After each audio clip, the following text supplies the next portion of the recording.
Okay, after understanding the structure of the atom and then electronic structure of the atom and then periodic table, now I would like to explain atomic bonding, which basically reflect the behavior or property of the material. Bonding, if you see over here, there are four basic type of atomic bonding. One is known as metallic bonding, other is known as covalent bonding, ionic bonding, and van der Waals bonding. Uh, इसको further we can classify primary bonds and secondary bonds. First three जो है metallic bonding, covalent bonding, and ionic bonding, they are known as primary bonds. And these three bonding in atoms basically in a material provides uh, or you know translate the behavior of the material. और one डर वाल force secondary bonding है और इसका इतना जो behaviour के हवाले से इतना रोल नहीं है but still it is in some cases इसके प्रॉपर्टीज ऐसी भी इसकी वजह से भी ज़रा बिहेवियर डिफरेंट हो जाता है so we will discuss all these three different type और इसमें सबसे इम्पोर्टेंट जो बात है वो ये है कि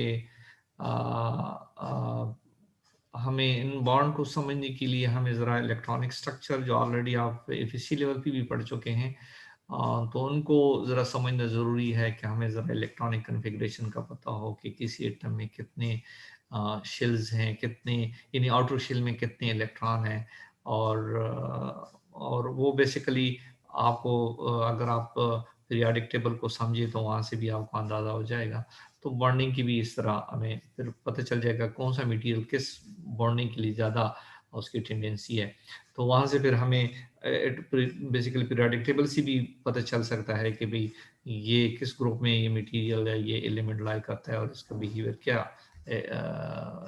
एक्सपेक्टेड है तो इनको समझने के लिए obviously we need to understand these different type of bonding तो वो मेटेलिक बॉन्डिंग से हम शुरू करते हैं the metallic bonding the metallic elements have more electro positive atoms that donate their valence electron to form a sea of electrons surrounding the atoms इस figure में आप देखें वैलेंस इलेक्ट्रॉन्स के किसी भी एलिमेंट के आउटर शेल में जो इलेक्ट्रॉन होते हैं उसको नॉर्मली हम वैलेंस इलेक्ट्रॉन कहते हैं जिस तरह के ऊपर हमने डिस्कस भी किया तो अगर हम मेटेलिक एलिमेंट्स को देखें तो नॉर्मली मिसाल के तौर पर अगर ये एलिमेंट है और ये एटम है इसके आउटर शेल में 3 इलेक्ट्रॉन है इसके आउटर शेल में 3 इलेक्ट्रॉन है फॉर एग्जांपल एल्यूमिनियम है तो इसके आउटर शेल में 3 इलेक्ट्रॉन है तो ये इसका कोर है कोर इसका ऑब्वियसली पॉजिटिवली चार्ज है तो ये 3 इलेक्ट्रॉन नॉर्मली ये कैन इजीली ये जो भी मेटेलिक एलिमेंट होगा वो आउटर शेल में electron they can easily give up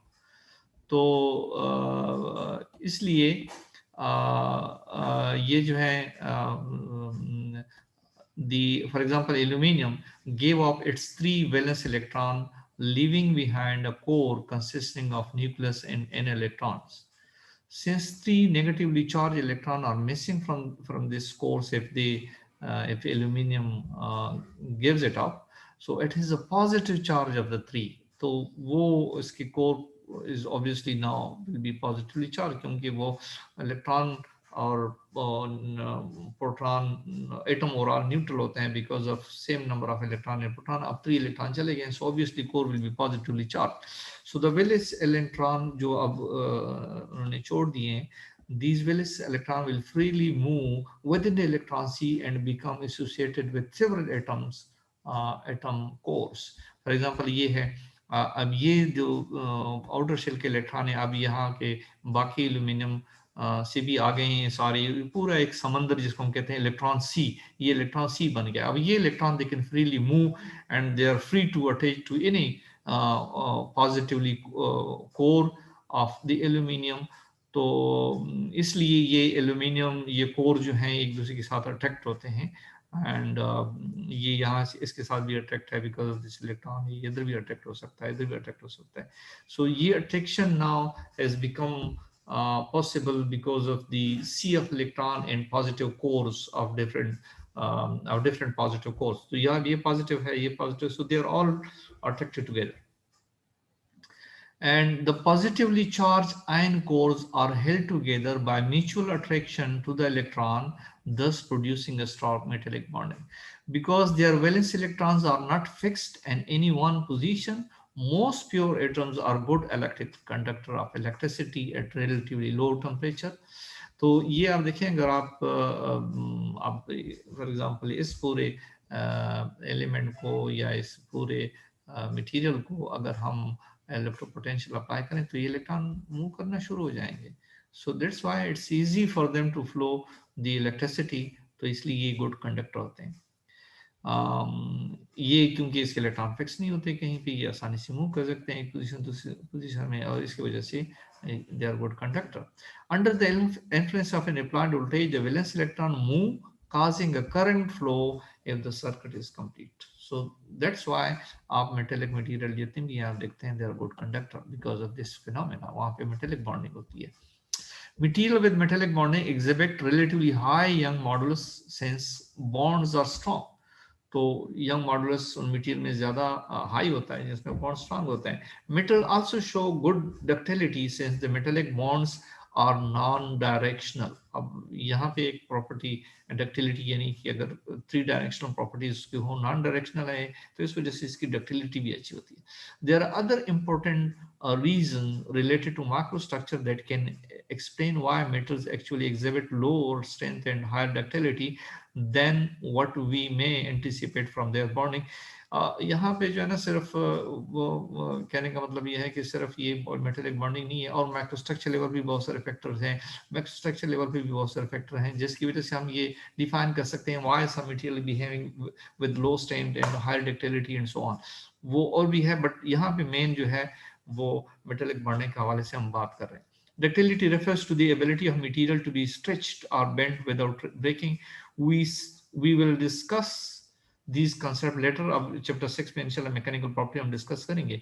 So there we will discuss the macro aspect as well. But the metallic bonding is the fundamental concept which leads to the behavior, to explain the behavior of material. For example, metallic material is why conductor because of this, जो अभी हमने explain किए.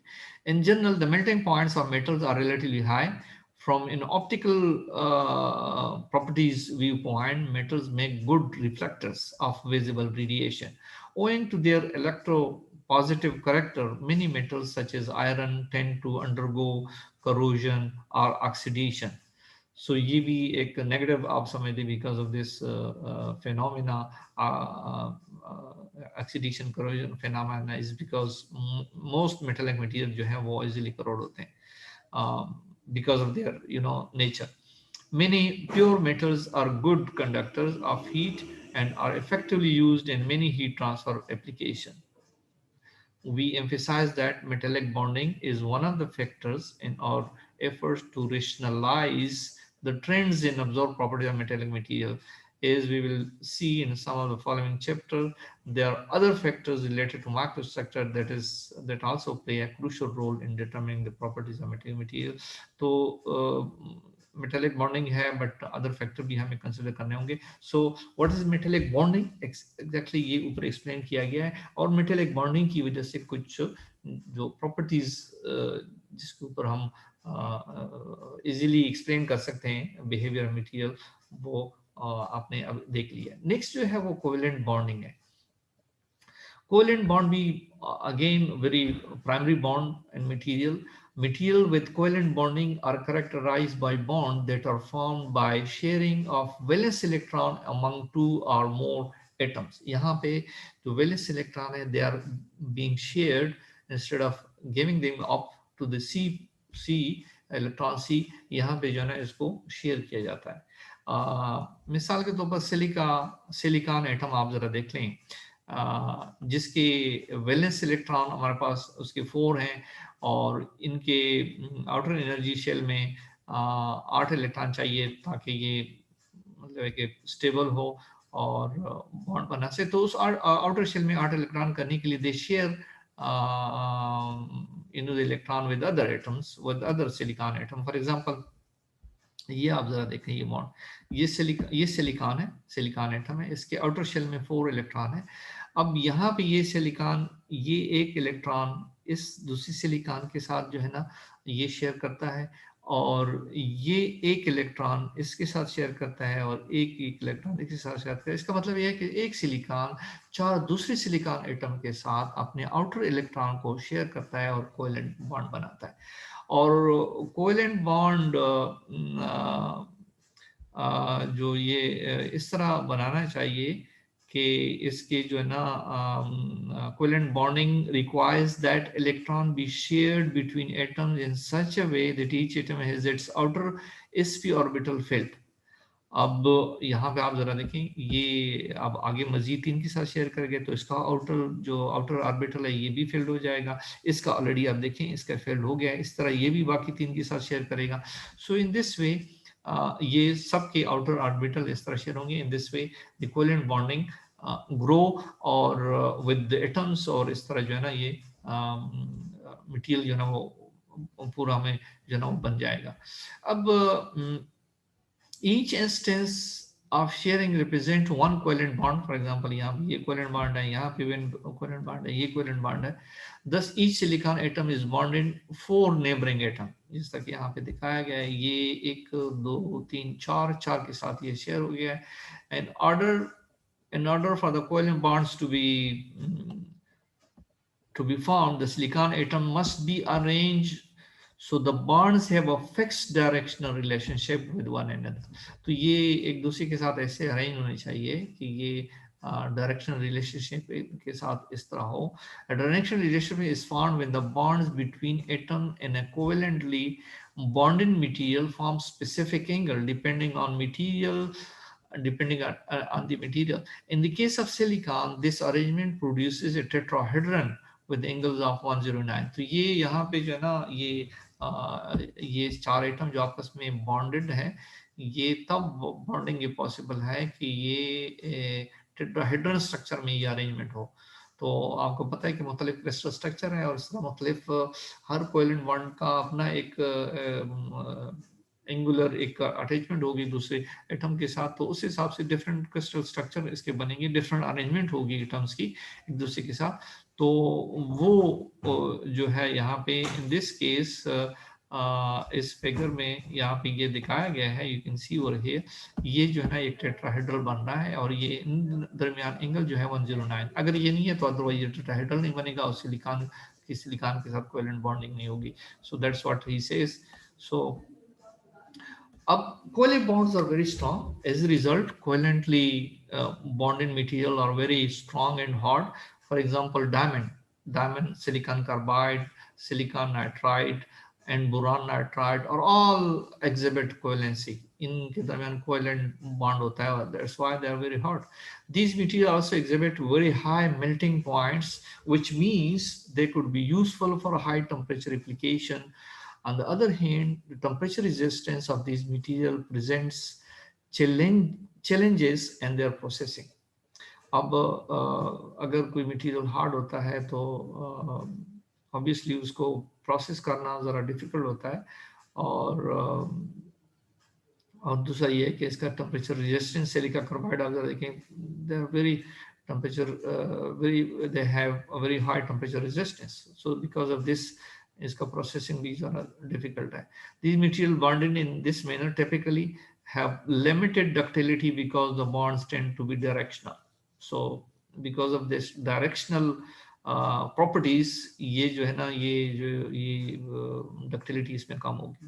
तो यहाँ पे एक principal है, ये आगे हम भी पढ़ेंगे माइक्रोस्ट्रक्चर लेवल पे या इधर एटॉमिक लेवल पे, अगर डायरेक्शनल वो है कोई करेक्टरिस्टिक है किसी उसकी, तो वो उसकी प्रॉपर्टीज वो डक्टिलिटी नहीं होती. So the electrical conductivity of many covalently bonded material For example, silicon and diamond, many ceramics is not high since the valence electron are locked and bound between atoms and are not readily available for conduction. ऊपर हमने देख लिया है कि electron सी जिसमें electron readily movement के लिए available हैं, तो वहाँ पे कंडक्टिविटी भी आसान है। यहाँ पे इलेक्ट्रॉन अपने फिक्स की हुए बॉन्डेड बॉन्डिंग उसकी हो गई है, तो वो जो है वो मूवमेंट के लिए इतनी अवेलेबल नहीं होते, सो दैट्स व्हाई कंडक्टिविटी भी बहुत लो है। With some of these materials, such as silicon, we can get useful and control level of electrical conductivity by deliberately introducing small levels of other element known as dopants. तो वो आपने देखा होगा कि silicon को हम फिर कंट्रोल एक इलेक्ट्रॉन मूवमेंट या करंट फ्लो उसमें कराते हैं, कंडक्टर सेमीकंडक्टर जिसको हम कहते हैं, वो डेवलप करने के लिए उसमें कंट्रोल्ड फेनोमेना ये होता है। Conductive polymers are also a good example of a covalently bonded material that can be turned into semiconductor material. The development of conducting polymers that are lightweight has captured the attention of many scientists and engineers for developing flexible electronic components. आजकल mobile में laptop में आपने देखा होगा कि हमें flexible electronic component चाहिए, तो उसके लिए इसमें जो है ना ये इस पॉलीमर्स में ये semiconductor polymer से semiconductor banana, it's has a very good attention nowadays in material science.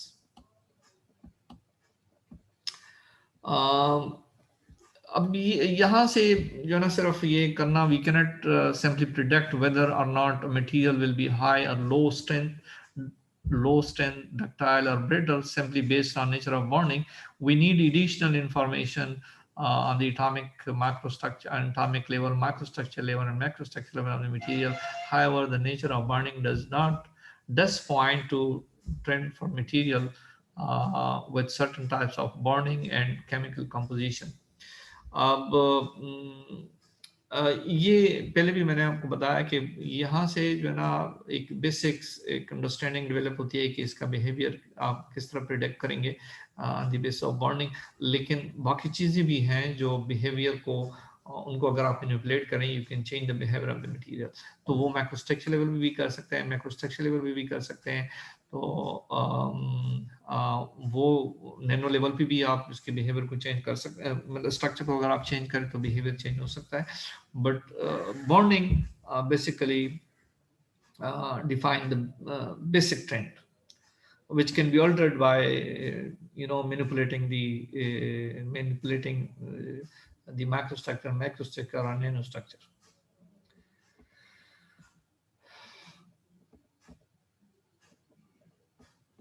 अब ये आप लोग एफईसी लेवल भी बढ़ चुके हैं, इस एग्जांपल को भी आप जरा देख लें, रिव्यू हो जाएगा कि देख लें कि assuming that silica oxide has 100% covalent bonding, describe how oxygen and silicon atoms are joined together. ये किस तरह इसकी बॉन्डिंग किस तरह होगी? You can easily, it has been explained over here कि सिलिका है, इसकी चारों साइड पे जो है ना वो ऑक्सीजन है, इसके ऑक्सीजन के वैलेंस इलेक्ट्रॉन हमारे पास जो आउटर शेल में है वो 2 है, सिलिका के 4 है। सो ऑक्सीजन इसके साथ बॉन्ड बनाएगा, एक इलेक्ट्रॉन यहाँ से इसका शेयर हो जाएगा और इसका एक इलेक्ट्रॉन अब आउटर शेल कंप्लीट करने के लिए एक इलेक्ट्रॉन अभी इसका रहता है, तो ये दूसरी सिलिकॉन के यहाँ के साथ शेयर करेगा तो इसका आउटर शेल कंप्लीट हो जाएगा। सिमिलरली सिलिका एक इलेक्ट्रॉन यहाँ से ले लेगा ऑक्सीजन से, एक इलेक्ट्रॉन यहाँ से ले लेगा, एक इलेक्ट्रॉन यहाँ से ले लेगा, एक यहाँ से ले लेगा, तो ये 4 इलेक्ट्रॉन एक डिसेंट ऑक्सीजन एटम के साथ शेयर करेंगे और इसके सिलिकॉन के आउटर शेल में 8 पूरे हो जाएंगे और इस तरह ये इसका आउटर शेल कंप्लीट हो जाएगा। इस तरह ये बॉन्ड जो है ना जो टेट्राहेड्रल आपको नजर आ रहा है, ठीक है, ऊपर भी हमने डिस्कस किया, तो ये जो है ना ये इस तरह फिर ग्रो करेगा और इस तरह ये बॉन्डिंग इस तरह होगी और इस पैटर्न में अगर ये ग्रो करें आगे जाएगा तो ऑक्सीजन के आउटर शेल में भी इलेक्ट्रॉन पूरे होते जाएंगे और इस तरह सिलिकॉन के आउटर शेल में भी इलेक्ट्रॉन पूरे होते जाएंगे और कोवेलेंट बॉन्ड बनता जाएगा इस तरह। So this has been explained in this figure, तो ये आप ऑलरेडी एफईसी में पढ़ चुके हैं। अब आयनिक बॉन्डिंग है, when more than one type of atoms are present in a material, one atom may donate its valence electron to a different atom, filling the outer energy shell of the second atom. Both atoms now have filled or emptied outer energy levels, but both have acquired an electrical charge and behave as ions. The atom that contributes the electron, um, the atom that contributes the electron is left with a net positive charge and is called cation, while the atom that accepts the electron acquires a net negative charge and is called anion. The oppositely charged ions are then attracted to one another and produce the ionic bond. तो इस तरह एक atom electron छोड़ता है, दूसरा जो है ना उसको रिसीव करता है, जो छोड़ता है और नेगेटिव, वो पॉजिटिवली चार्ज जो रिसीव करता है और नेगेटिवली चार्ज, दोनों के दरमियान अट्रैक्शन डेवलप होती है। इस अट्रैक्शन की वजह से जो बॉन्डिंग होती है उनको हम कहते हैं ionic bonding. For example sodium chloride है, जिसको हम टेबल साल्ट भी कहते हैं। सोडियम क्लोराइड में आयोनिक बॉन्डिंग यहाँ पे आपको, ये सोडियम एटम है, सोडियम एटम के आउटर शेल में एक इलेक्ट्रॉन है, ये गिव अप करेगा, छोड़ देगा। जब ये छोड़ेगा ये पॉजिटिवली चार्ज हो जाएगा और ये इलेक्ट्रॉन क्लोरीन एक्सेप्ट करेगा। जब ये क्लोरीन एक्सेप्ट करेगा तो ये एटम ये नेगेटिवली चार्ज हो जाएगा। तो ये क्लोरीन आयन और ये सोडियम आयन, ये दोनों आपस में अट्रैक्ट करेंगे। तो आपस में जब अट्रैक्ट करेंगे तो इसके दरमियान आयोनिक बॉन्डिंग डेवलप हो जाएगी। सो ये आयोनिक बॉन्डिंग इसकी भी हम देख सकते हैं, बट इसकी वजह से, आयोनिक बॉन्डिंग की वजह से जो है ना, अगेन जो इसकी प्रॉपर्टीज हैं वो हम इजीली वी कैन एक्सप्लेन। अगर आप इसको ज़रा देखें, ionic bond between two unlike atoms with different electronegativities. When sodium donates its valence electron to chlorine, each atom becomes an ion and the ionic bond is formed. ये तो हो गया। अब इस फिगर में describe the ionic bonding between magnesium and chlorine. Same thing, magnesium में आपको पता है कि आउटर उसमें वैलेंस इलेक्ट्रॉन 2 है और क्लोरीन की वैलेंस इलेक्ट्रॉन 7 है, तो मैग्नीशियम क्लोराइड बन जाएगा अगर दोनों नेगेटिवली चार्ज। लेकिन एक मैग्नीशियम को 2 क्लोरीन आयन चाहिए होंगे, एक मैग्नीशियम आयन को 2 क्लोरीन, क्योंकि ये 2 पॉजिटिवली चार्ज आ जाएंगे। अगर ये 2 इलेक्ट्रॉन छोड़ देते हैं तो इसलिए इस तरह ये बन जाएगा। तो ये फिगर में ये यू कैन इजीली सी। अच्छा, इसमें जो है ईच मैग्नीशियम आयन गिव्स, ये तो एक्सप्लेनेशन है how it you know how this is formed. Solid that exhibit considerable ionic bonding are also often mechanically strong because of the strength of the bonds. Electrical conductivity of the ionically bonded solid is very limited, क्योंकि again यहाँ पे electron इस तरह freely available नहीं होते। A large fraction of the electrical current is transferred via movement of ions, क्योंकि इसमें ions बनते हैं क्लोरीन और मैग्नीशियम, तो ये आयंस अगर मूवमेंट करेंगे तो फिर वहाँ पे करंट होगा, फ्लो होगा।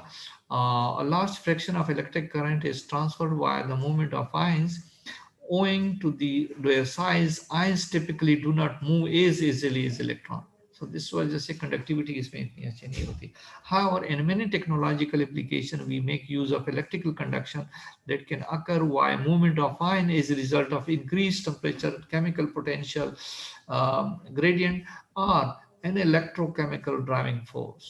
ये जो है ना यहाँ पे हम फ्लो ऑफ इलेक्ट्रॉन यहाँ पे हो सकता है, कंडक्शन हो सकती है इफ वी यू नो अगर टेम्परेचर इंक्रीज करें, केमिकल पोटेंशियल ग्रेडियंट इंक्रीज करें और इलेक्ट्रोकेमिकल ड्राइविंग फोर्स वहाँ पे हो। So example of these include lithium batteries that make use of lithium cobalt oxide, conductive indium tin oxide coatings on glass for touch sensitive displays, and solid oxide fuel cells based on composition based on zirconia।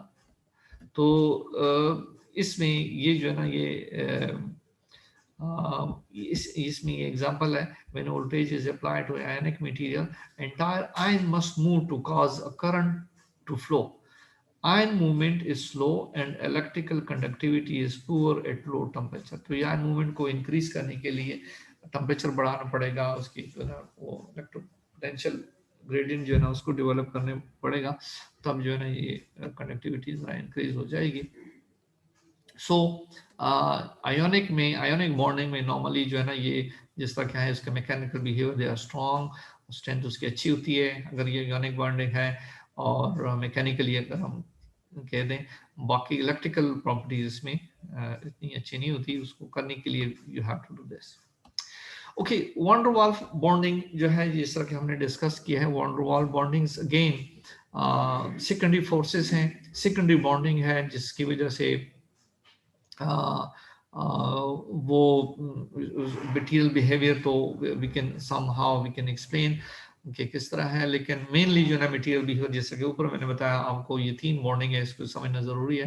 अंडरवाल का भी अपना role है, वो अभी थोड़ा सा discuss करते हैं डिटेल में, तो आप अपनी इंटर कोर्स में जरा देख लें, जो इंटर लेवल पे जो आप लोगों ने पढ़ा है वहाँ से आपको मिल जाएगा बाकी डिटेल, लेकिन थोड़ा सा मैं आपको ब्रीफली बता देता हूँ कि वंडरवॉल फोर्सेस क्या है।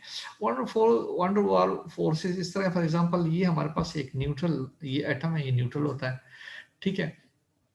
अब किसी वजह से लेट से इंटरनल है एक्सटर्नल फोर्सेस की वजह से ये पॉजिटिवली चाहे जो ना आपने इसको अगर the origin of van der Waals forces between atoms and molecule is quantum mechanical in nature, and detailed discussion is beyond the scope of this book. हम यहाँ पे जैसा मैंने आपको बताया वो नहीं करेंगे. We present here simplified picture. If two electrical charges, positive, Q positive and Q negative, are separated by a distance d, the arrangement is called dipole, and dipole moment is defined as Q into d. Atoms are electrical neutral. Also, the center of positively charged nucleus and negatively charged electron cloud coincide.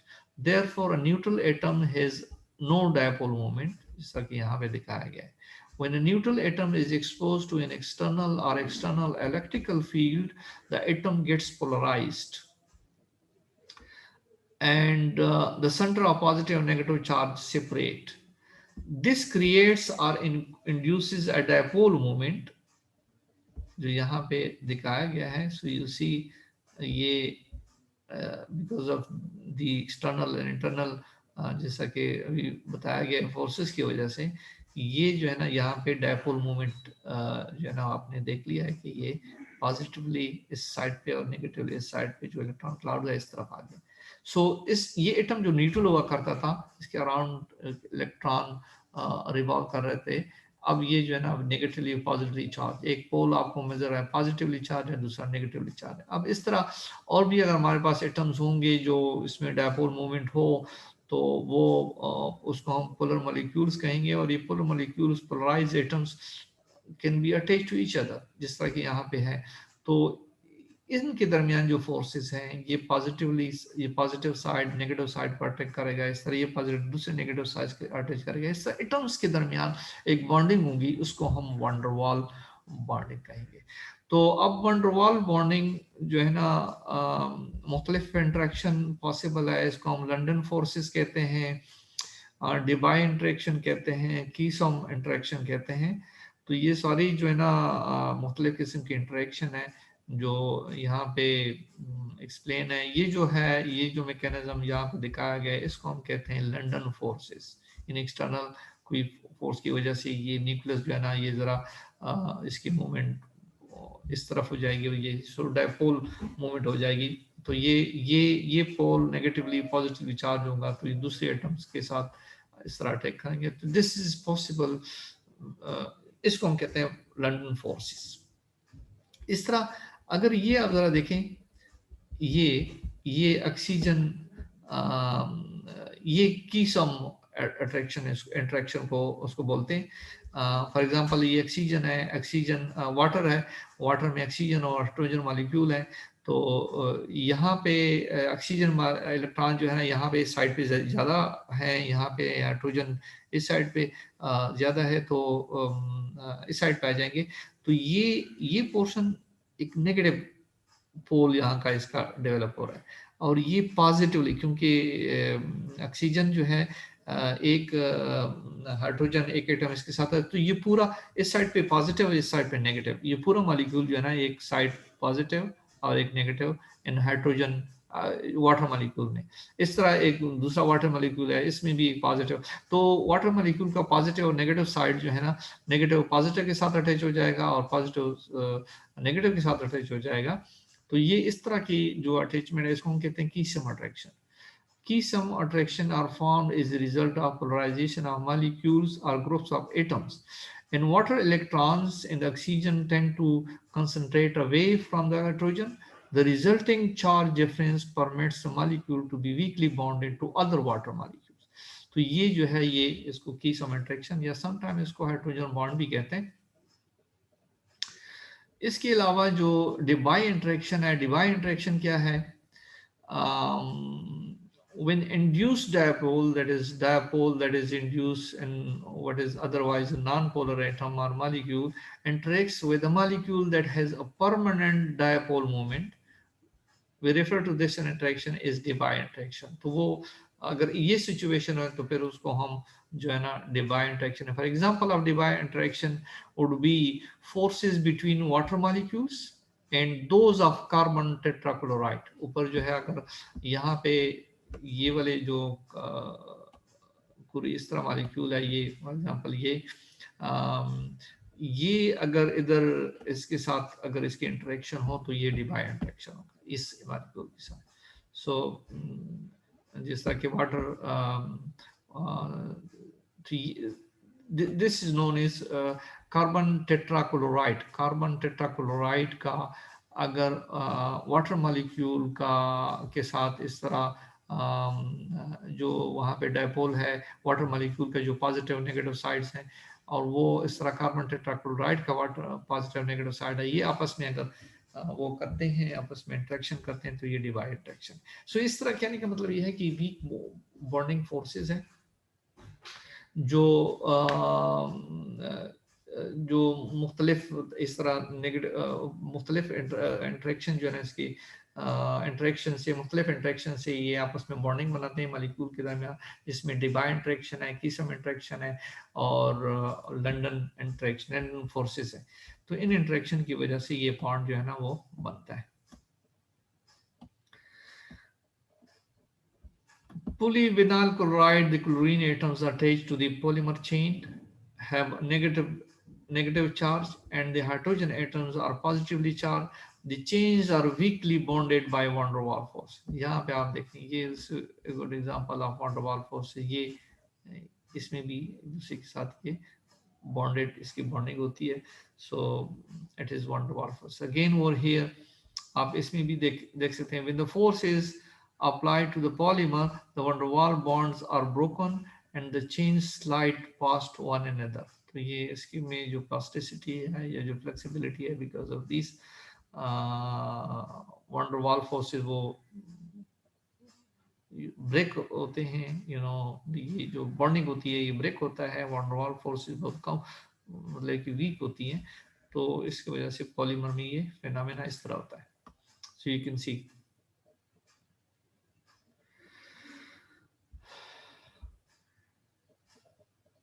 अच्छा ये यहाँ पे अगर आप जरा देखें, note that van der Waals bonds are secondary bonds, which means bond energy are smaller. However, the atoms within the molecule or group of atoms are joined by strong covalent or ionic bond. Thus, heating water to boiling point breaks the van der Waals forces and changes water to steam, but much higher temperature are required to break the covalent bond joining oxygen and nitrogen atom. तो उसकी जो oxygen यानी steam है तो water ही है ना, लेकिन यह है कि वाटर से स्टीम बनाना ये आप बना सकते हैं अगर आप van der Waals फोर्सेस को तोड़ दें, ठीक है ना। तो लेकिन यह है कि ऑक्सीजन अगर वो स्टीम में कन्वर्ट ये वाटर स्टीम में कन्वर्ट होता है तो van der Waals forces break होती है तब कन्वर्ट होता है। लेकिन अगर आप ऑक्सीजन और वाटर को तोड़ना चाहें, बॉन्ड को तोड़ना चाहें तो वो इतना आसान नहीं है, क्योंकि ये कोवेलेंट बॉन्ड है दरमियान, इट्स वेरी स्ट्रॉन्ग। तो ये थोड़ा सा आपको ज़रा डिफरेंस जो है ना पता होना चाहिए कि यहाँ पे जो बिहेवियर यानी वाटर से स्टीम में कन्वर्ट हो गया, ये किस वजह से, क्योंकि वंडरवाल फोर्सेस जो है ना, you have broken the bond, van der Waals bonds. Although the term secondary, based on bond energy, van der Waals forces play a very important role in many areas of engineering. Van der Waals forces between atoms and molecules play a vital role in determining the surface tension in boiling points of liquid. यहाँ पे आपने देख लिया, अगर van der Waals force ज़्यादा है तो boiling point आपको वाटर का ज़्यादा, फॉर एग्जाम्पल ज़्यादा होगा, लेकिन हर एटम्स में जो मुख्तलिफ स्टेट्स हैं उसके दरमियान वो बॉन्डिंग जो van der Waals फोर्सेज हैं वो हर मॉलिक्यूल में डिफरेंट है, तो हर मटेरियल में डिफरेंट है. तो उस हवाले से उसका जो बॉइलिंग पॉइंट है या उसका सरफेस टेंशन है, which is related, which can be better explained with the help of van der Waals forces. तो would वो different van der Waals forces की वजह से इसका बिहेवियर इन प्रॉपर्टीज के हवाले से जरा डिफरेंट है. Van der Waals bonds can change dramatically the properties of certain materials. For example, graphite and diamond have very different mechanical properties. And many plastic material molecules contain polar parts or side groups. Van der Waals forces provide an extra binding force between the chains of these polymers.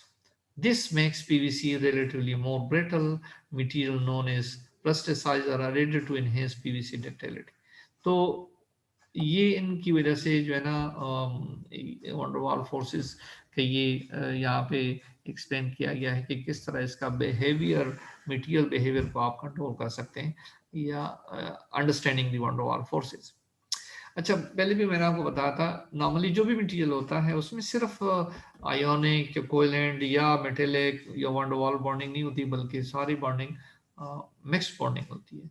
उसमें किसी भी material में जो आप macrostructure level पे आप देखें तो उस मटेरियल को जो आपको नजर आ रहा है मटेरियल मैक्रोस्ट्रक्चर लेवल पे, उसमें सारी बॉन्डिंग होती है. मेटेलिक भी होगी, वहाँ पे जो है ना आपको आयोनिक बॉन्डिंग भी होगी, वहाँ पे जो है ना वैन डर वाल्स फोर्सेस भी होंगी, और वहाँ पे जो है ना मेटेलिक बॉन्डिंग या यानी कोवैलेंट सारी बॉन्डिंग मिक्स होती है. So, and most material bonding between atoms is a mixture of two or more types. So, iron, for example, is bonded in combination of metallic covalent bonding that prevents atom from packing efficiently, as we might expect. तो ये जो है ना इसकी different bonding की mixed bonding की वजह से है, और material की बिहेवियर को फिर एक्सप्लेन करना जो है ना आसान है. यहाँ पे एक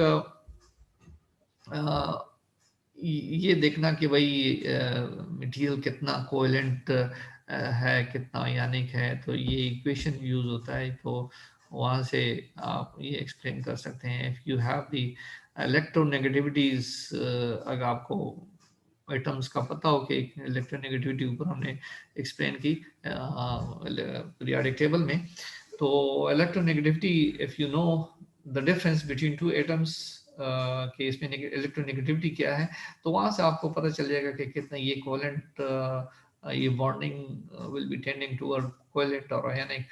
You can use this equation and you can find the tendency of the bond. So this is all about the, थोड़ा सा ये एग्जांपल आप देख लें खुद, और जिसमें ये चीज एक्सप्लेन की गई है, वहाँ टेबल से आप वैल्यू ले लें, check whether it will be ionic और कोवैलेंट. तो this is all about bonding. अब कहने का मतलब ये है कि भाई बॉन्डिंग को समझना बड़ा ज़रूरी है अगर आप मटेरियल बिहेवियर को समझना चाहते हैं. इसमें तीन बेसिक प्राइमरी बॉन्डिंग है और एक जो है वो सेकेंडरी बॉन्डिंग है. हर एक का अपना एक रोल है और इसको समझना ज़रूरी है अगर आप मटेरियल बिहेवियर को समझना चाहते हैं. सो अभी तक जितना भी आप लोगों ने पढ़ा है इंटर लेवल पे या मैट्रिक लेवल पे साइंस में आप लोगों ने पढ़ा होगा, ये चीज़ें तो आप लोगों ने पढ़ी होंगी, लेकिन ये है कि you might have not related it with the properties. तो यहाँ पे मुख्तलिफ प्रॉपर्टीज़ हैं, मैकेनिकल प्रॉपर्टीज़ हैं, फिजिकल प्रॉपर्टीज़ हैं, इलेक्ट्रिकल प्रॉपर्टीज़ हैं, ठीक है, ऑप्टिकल प्रॉपर्टीज़ हैं. तो ये सारी properties can be explained in a better way if you relate different type of bonding with these properties. तो हमने इसमें ये कोशिश की कि ये आपको थोड़ा सा एक झलक दिखाएं, रिलेशनशिप दिखाएं. बाकी हम नेक्स्ट चैप्टर में मैकेनिकल प्रॉपर्टी भी हमारा ज़्यादा फोकस होगा, तो वो इंशाल्लाह हम बाकी करेंगे, लेकिन ये है कि पहले हम ज़रा एक ग्राउंड प्रिपेयर करें ताकि आप इन चीज़ों को फिर आसानी से समझ सकें। तो इस ग्राउंड में हमने अभी तक जो पढ़ा है, ग्राउंड को प्रिपेयर करने के लिए हमने स्ट्रक्चर मटेरियल और उसकी रेलिवेंसी हमने ज़रा देखी, टेक्नोलॉजिकल कि क्या क्या किस टेक्नोलॉजी के साथ क्या ये रेलेवेंट है, क्या डेवलपमेंट टेक्नोलॉजिकल लेवल पे हुई है कि और स्ट्रक्चर का इसके साथ क्या ताल्लुक है, वो हमने एक आपको बताया स्टार्ट में। उसके बाद हम स्ट्रक्चर ऑफ द एटम हमने डिस्कस किया कि भाई इसमें न्यूट्रॉन, प्रोटॉन और एवोगैड्रो नंबर वगैरह वो भी हमने ज़रा जानने की कोशिश की, इसलिए ताकि हम electronic structure of the atom इसको भी समझ सकें। और उसमें हमने मुख्तलिफ जो है वो एनर्जी लेवल्स जो शेल्स हैं, वो सब शेल्स हैं, वो हमने यहाँ पे स्टडी किया, ऑलरेडी आप पढ़ चुके हैं, हमने रिव्यू किया। उसके बाद पीरियोडिक टेबल भी आप इंटर लेवल पे आप पढ़ चुके थे, हमने यहाँ पे एक रिव्यू किया। और इस पीरियोडिक टेबल हमने ज़रा ग्रुप देखा कि कितने मुख्तलिफ ग्रुप्स अवेलेबल हैं और इसकी क्या क्या प्रॉपर्टीज़ हैं, और इसे क्या मटेरियल जो है ना वो जब डेवलप होगा तो उसका बिहेवियर कैसा होगा। उसके बाद फिर हमने एटॉमिक बॉन्डिंग की, वो भी एटॉमिक पीरियोडिक टेबल से हमने पढ़ने के बाद हमने देखा कि कौन सा मटेरियल किस टाइप का बॉन्ड बनाएगा, तो वो भी वहाँ से थोड़ा सा हमने देख रिव्यू किया, ऑलरेडी आप पढ़ चुके थे। तो यहाँ तक जो है ना ये आज हमने बॉन्डिंग की बात की। अब नेक्स्ट इंशाल्लाह हम जो पढ़ेंगे वो एटॉमिक एंड आयनिक अरेंजमेंट, वो हम देखेंगे नेक्स्ट चैप्टर में। और जो स्ट्रक्चर जो हमारा बनता है एटॉमिक जो मुख्तलिफ अरेंजमेंट्स है वो हम डिस्कस करेंगे नेक्स्ट चैप्टर में, लेकिन यहाँ तक ये जो है ना वो काफ़ी है। और if you any question you can ask me, you can send through email, और या व्हाट्सएप पे भेज सकते हैं, यहाँ पे भी बात कर सकते हैं। और दूसरा ये है कि I will try to give you some tutorial to do all these example, जो रिलेटेड एग्जांपल है। तो इस एंड ऑफ दिस चैप्टर जो रिव्यू क्वेश्चन है, काइंडली आप जरा देखें, बुक को क्लोज करें, उस रिव्यू क्वेश्चन का खुद से सेल्फ असेसमेंट करें कि आप दे सकते हैं या नहीं दे सकते हैं। अगर नहीं दे, जॉब अवेलेबल है इस चैप्टर में, तो आप पहले ज़रा अपने आप को खुद से असेस करें और फिर देखें कि कितनी आपकी अंडरस्टैंडिंग डेवलप हुई है। अगर किसी जगह पे आप नहीं समझे तो फिर आप मुझे बता दें। अच्छा, दूसरी बात यह है कि मैं पहले भी मैंने आपको बताया था, मैं स्लाइड्स को बहुत डिस्करेज करता हूँ। मैं देख रहा हूँ कि लड़के बुक रीड नहीं करते हैं, बस वहाँ से जो सुना और जो देखा बस उसी को समझा कि ये कोर्स है। हालांकि कोर्स इतना नहीं है। कोर्स आप तब आप कंप्लीट करेंगे कोर्स कंटेंट, जी पूरी बुक आप पढ़ लें। ये टेक्स्ट बुक है, इसको पूरा आपको पढ़ना चाहिए। पूरी चैप्टर जितने भी मैं करा रहा हूँ सारे चैप्टर आपको पढ़ने चाहिए। मैं कोशिश करता हूँ कि आपको वो टॉपिक्स इंट्रोड्यूस करा दूँ जो बुक में है, और स्लाइड से तो सम टाइम ये चीज़ें मिस हो जाती हैं, तो मैं जो है वो स्लाइड्स नहीं इनकरेज कर रहा। आप भी बुक पढ़ें, ये दोनों चैप्टर जो है अभी हमने ऊपर कवर किए हैं पूरे पढ़ें। If you any question you can ask me, ठीक है। लेकिन ये है कि बुक रीडिंग जो है वो डेवलप करना ज़रूरी है, और इस वजह से मैंने टीचर को भी कहा हुआ है और आपको भी ये मैं एडवाइस करता हूँ कि प्लीज़ स्लाइड से वो ना करें, तैयारी ना करें, बल्कि बुक पढ़ें। और दैट्स वाई मैं यहाँ पे आपको बुक से ही पढ़ा रहा हूँ, और ताकि आप लोगों को ज़रा बता दूँ कि क्या क्या टॉपिक जो है ना, जो बुक में सारे टॉपिक तकरीबन यहाँ पे है, अवेलेबल है। तो you need to read and study these all topics.